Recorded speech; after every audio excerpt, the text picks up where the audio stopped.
Today is Lag BaOmer, the 33rd day of the Omer, when we commemorate the passing of Rabbi Shimon Bar Yohai, and at his request, celebrate the life and teachings of one of the greatest scholars of the Mishnah and the primary author of the Zohar.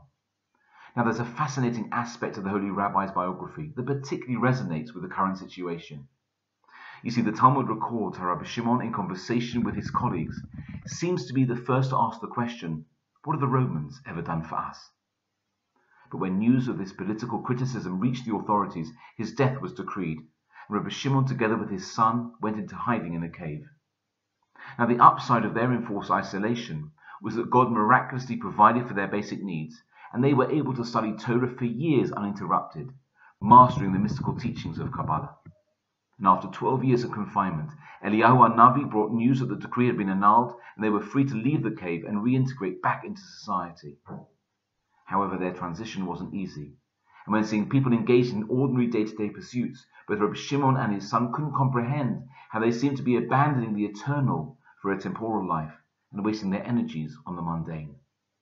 And due to their harsh reaction, a heavenly decree forced them back into the cave for another 12 months of confinement, at the end of which they emerged to discover a newfound appreciation of their fellow Jews.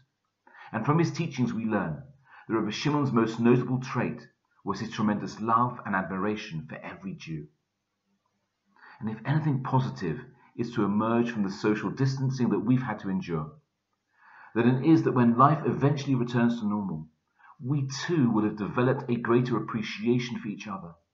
We might be more tolerant and understanding, accepting and forgiving, and that would be something truly worth celebrating.